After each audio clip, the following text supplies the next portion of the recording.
तो स्टार्ट किया जाए। कर देते हैं। अच्छा, बड़ा जल्दी है तुमको भाई, है ना। तो चलो, आज हम आप लोगों को सिखाते हैं, क्या सिखाया जाए वो भाई, टेम्परेचर लो बता दें, कैसे कन्वर्जन निकालते हैं। बता दो। बहुत बढ़िया, चलो बताते हैं फिर। स्टार्ट करते हैं। देखो, सबसे ज़्यादा बच्चों को दिक्कत होती है फॉर्मूले याद रखने में, कि अगर हमारे पास डिग्री सेल्सियस में कोई चीज़ दे रखा है, डिग्री सेल्सियस में, तो इस डिग्री सेल्सियस वाले को डिग्री फ़ारेनहाइट में कैसे कन्वर्ट करें, या केल्विन स्केल में कैसे कन्वर्ट करें, या र्यूमर स्केल में कैसे कन्वर्ट करें, ठीक है ना। र्यूमर स्केल में कैसे कन्वर्ट करें, सबसे ज़्यादा प्रॉब्लम बच्चों को होती है कि कोई वैल्यू डिग्री सेल्सियस में दे रखा हो, वही दे रखा है कि 20 डिग्री सेल्सियस है। अब इस 20 डिग्री सेल्सियस को पूछ लिया कि फ़ारेनहाइट में वैल्यू बताओ क्या होगा, या केल्विन स्केल में वैल्यू बताओ क्या होगा, या र्यूमर स्केल में वैल्यू बताओ क्या होगा। बेसिकली नाइन्थ क्लास की जब हम बात करते हैं, तो नाइन्थ क्लास के बच्चों में जो डिग्री सेल्सियस फ़ारेनहाइट और केल्विन का कन्वर्जन तो मिलेगा, र्यूमर का कन्वर्जन नहीं मिलेगा, ठीक है बेटा। ह्यूमर का कन्वर्जन नहीं मिलेगा। तो अब हम आपको ले चलते हैं कि पहली बात, इसके कन्वर्जन के फॉर्मूले को याद कैसे रखेंगे आसानी से। तो केवल दो तीन बातें आपको ध्यान रखनी है। वो दो तीन बातें क्या हैं, चलो हम आपको बताते हैं, ठीक है ना। सबसे पहले अपन लोग क्या करेंगे कि चलो मैं कुछ आपको डिजाइन पे ले चलता हूँ, अगर होगा तो बढ़िया है, नहीं है, नहीं है कोई बात नहीं, तो ड्रॉ कर लिया जाता है। रूलर, ये रूलर साहब सीधा हो जाइए ना आप। ये रूलर साहब सीधा नहीं हो रहे हैं, तो उनको हटा दिया जाए। तो रूलर साहब को कैसे हटाया जाए, वो रूलर साहब हमारे हट ही नहीं रहे हैं। रूलर साहब गए, ठीक है। अब हम आते हैं, देखो बेटा हमारे पास तीन स्केल होता है, बेसिक चार स्केल है। एक डिग्री सेल्सियस, ठीक है। एक स्केल हमारे पास कौन सा है, डिग्री फ़ारेनहाइट। एक कौन सा है, केल्विन। और एक कौन सा है, र्यूमर स्केल। तो हम सबसे पहले डिग्री सेल्सियस को लेते हैं। ये मान लिया डिग्री सेल्सियस है, ठीक है बेटा। ये हमने मान लिया कौन सा है, डिग्री सेल्सियस के बाद डिग्री फ़ारेनहाइट है। कौन सा है, ये डिग्री फ़ारेनहाइट है। अब हमने मान लिया ये केल्विन स्केल है। कौन सी स्केल है, केल्विन स्केल। और इसको मान लेते हैं हम लोग र्यूमर स्केल। इसको हमने क्या मान लिया, हाँ चलो, ये हमारा र्यूमर है, ये हमारा केल्विन है, और ये हमारा फ़ारेनहाइट स्केल है, ठीक है। और ये रहा हमारा डिग्री सेल्सियस वाला सेल्सियस स्केल, ठीक है। अब देखो ये जो टॉप पॉइंट्स हमने लिखा है, ये दिख रहा है ना आपको, नहीं दिख रहा है, चलो। ये हमारा बॉइलिंग पॉइंट है, सबकी रीडिंग लिखते हैं। अगर वाटर का जो बॉइलिंग पॉइंट है र्यूमर स्केल पे रीड करने पे आता है 80 डिग्री। कितना आता है, 80 डिग्री। केल्विन स्केल में आता है 373 केल्विन। फ़ारेनहाइट में आता है 212। और डिग्री सेल्सियस में होता है 100 डिग्री। कितना होता है बच्चों, 100 डिग्री। आपको यही चीज याद रखना है कि डिग्री सेल्सियस में जो हमारी वैल्यू होती है बॉइलिंग पॉइंट का, वो 100 डिग्री सेल्सियस होता है। फ़ारेनहाइट स्केल में जो हमारा होता है वो होता है 212 डिग्री फ़ारेनहाइट। केल्विन स्केल में 373 केल्विन, और र्यूमर स्केल में 80 डिग्री र्यूमर, ठीक है। ये बॉइलिंग पॉइंट है, ये क्या है, बॉइलिंग पॉइंट। किसका बॉइलिंग पॉइंट, वाटर का। किसका है, हाँ बहुत बढ़िया, बॉइलिंग पॉइंट ऑफ वाटर, ठीक है। यानी इस टेम्परेचर पर वाटर हमारा क्या कर रहा होता है, बॉईल हो रहा होता है, क्लियर है। अब हम बात करते हैं इसके अलावा कि देखो आइस पॉइंट क्या होता है। यानी अगर एक आइस हो, तो उसका आइस पॉइंट क्या होता है, लोअर पॉइंट कितना होगा। तो डिग्री सेल्सियस हमारा रीड करता है आइस को, आइस पॉइंट को या फ्रीजिंग पॉइंट को 0 डिग्री। कितना, 0 डिग्री सेल्सियस। वहीं फ़ारेनहाइट स्केल जो है हमारा, वो रीड करता है 32 डिग्री फ़ारेनहाइट। कितना रीड करता है, हाँ। केल्विन स्केल हमारा रीड करता है 273 केल्विन। कितना, और र्यूमर स्केल हमारा रीड करता है 0 डिग्री र्यूमर, ठीक है। अब देखो क्या करना है, आपको आइस पॉइंट मिल गया वाटर का, क्या मिल गया, आइस पॉइंट, ठीक है, या freezing point, ice point of water. बहुत आसान है इसको याद रखना। दो तीन बातें केवल आपको क्या याद रखनी है, कि जितने भी हमारे ये स्केल हैं, degree Celsius, degree Fahrenheit, kelvin और र्यूमर स्केल, इन स्केल के बॉइलिंग पॉइंट को याद रखना है, ठीक है। और इसके आइस पॉइंट को याद रखना है। आइस पॉइंट को एक और नाम से जानते हैं हम लोग, क्या बोलते हैं आइस पॉइंट को? हो फ्रीजिंग पॉइंट। क्या? हाँ, बहुत बढ़िया। इसको हम लोग फ्रीजिंग पॉइंट भी जानते हैं। ठीक है, अब देखो, अब निकाला जाता है कि किस स्केल में कितने डिविजन्स होते हैं। कैसे निकालते हैं? इस वाले को यानी अपर वाले को लोअर वाले में से माइनस कर दो, तो 100 माइनस जीरो कितना होगा? 100। 100 माइनस जीरो करोगे कितना आएगा?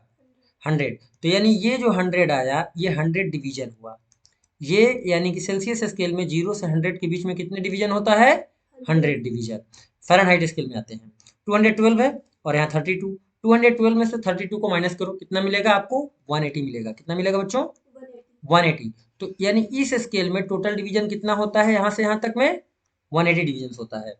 केल्विन स्केल में आते हैं, 373 माइनस 273, तो यहाँ पे भी आपको क्या मिलेगा? 100 मिलेगा। यानी इस स्केल में भी आपको नंबर ऑफ डिवीजन कितने मिलेंगे? 100 मिलेंगे। अब र्यूमर स्केल में आते हैं, 80 माइनस जीरो करेंगे, कितना आएगा? 80। तो यहाँ पे नंबर ऑफ डिवीजन कितना मिला? 80 डिवीजन मिले। अब इनका रिलेशन का फार्मूला ध्यान से आप लोग एक बार में याद कर लो। फार्मूला क्या है? अगर सेल्सियस के लिए लिखना है तो डिग्री सेल्सियस, ठीक है, माइनस आइस पॉइंट या लोअर पॉइंट। आइस पॉइंट कितना है? 0। तो 0 divided by number of division. Number of division कितना है? 100। कितना है? इक्वल टू फ़ारेनहाइट स्केल है ये, तो degree Fahrenheit minus lower point इसका कितना है? 32, तो माइनस 32 डिवाइडेड बाई, ये एक मक्खी कहाँ से आ गई भाई, 180। ठीक है बेटा, इसमें नंबर ऑफ डिवीजन 180 है। केल्विन स्केल पे आते हैं, तो केल्विन माइनस 273, लोअर पॉइंट यही है। इसमें नंबर ऑफ डिवीजन कितना है? 100 है। 100। अब देखो यहाँ पे र्यूमर स्केल है, तो र्यूमर इसका लोअर पॉइंट कितना है? 0 है ना, और इसमें नंबर ऑफ डिवीजन कितने हैं? 80। तो ये हमारा बेटा रिलेशन हो गया। ये हमारा क्या हो गया? रिलेशन। इसी फार्मूले का यूज करते हैं हम लोग सोल्यूशन करने में, कन्वर्जन करने में। कैसे करना है वो भी बताऊंगा। अभी देखो, सबके डिनोमिनेटर में एक कॉमन बात है। सबके डिनोमिनेटर में एक चीज कॉमन है। क्या एक चीज कॉमन है? आते हैं, सबके डिनोमिनेटर में देखो 0 0 0 0 कैंसिल हो जाएगा, इसमें कोई दिक्कत तो नहीं। अब सबके डिनोमिनेटर में एक और चीज कॉमन है, सबको 2 से डिवाइड किया जा सकता है। किया जा सकता है? 2 से डिवाइड कर दो। इससे 2 को, इस 10 को 2 से डिवाइड करोगे क्या मिलेगा? 5। इसको करोगे कितना मिलेगा? 9। इसको 2 से डिवाइड करोगे क्या मिलेगा? 5। और इसको 2 से डिवाइड करोगे क्या मिलेगा? 4। बोलो मिलेगा कि नहीं मिलेगा? अब इसको लिख लो, तो सी डिग्री सेल्सियस माइनस 0 क्या बचा? डिग्री सेल्सियस बचा कि नहीं? डिवाइडेड बाई क्या बचा? 5 बचा कि नहीं बचा? इक्वल टू डिग्री फ़ारेनहाइट है, तो डिग्री फ़ारेनहाइट माइनस यहाँ पे क्या बचा? 32, तो माइनस 32 डिवाइडेड बाई 9 बचा? 9 इक्वल टू, ये केल्विन स्केल है, केल्विन में क्या बचा? के माइनस 273 डिवाइडेड बाई क्या बचा? 5। और ह्यूमर स्केल में क्या बचा? आर माइनस 0, तो आर अपॉन, अच्छा ये वाला वैल्यू एक्चुअली में हाइड हो रहा होगा, तो ऐसा करते हैं हाइड ना हो, इस वाले को हटा के मैं साइड में लिख देता हूँ। यहाँ पे र्यूमर वाले को ध्यान से देखो बेटा, र्यूमर में आर है माइनस 0, यानी आर बचेगा, नहीं बचा? और डिवाइडेड बाई क्या बचा? 4 बचा कि नहीं बचा?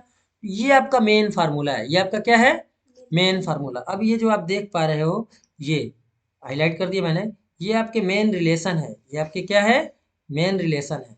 इसी को आपको क्या रखना है? याद रखना है। आप किसी भी कन्वर्जन को इसी से निकाल लेंगे। आप देख लो, अगर जैसे मान लो क्या करना है आपको, कि अगर डिग्री सेल्सियस से फ़ारेनहाइट में कन्वर्ट करना है, डिग्री सेल्सियस को किस में कन्वर्ट करना है? फ़ारेनहाइट में कन्वर्ट करना है, तो हम डिग्री सेल्सियस वाली वैल्यू को यहाँ रख देंगे, फ़ारेनहाइट की जगह फ़ारेनहाइट रहने देंगे, और केवल इन दोनों को आपस में इक्वेट सोल्व कर लेंगे। ठीक है, इस इक्वेशन को आपस में सोल्व कर लेंगे। ठीक है, और हमारा आंसर आ जाएगा। अगर डिग्री सेल्सियस को आपको केल्विन में बदलना हो, तो डिग्री सेल्सियस की जगह डिग्री सेल्सियस की वैल्यू को रख दिया जाए, केल्विन का वैल्यू के को निकाल लिया जाए, के को इक्वेट करेंगे, हमारा आंसर आ जाएगा। ठीक है, तो ये हमारा मेन फार्मूला है, जिसे कि आपको क्या रखना है? याद रखना है।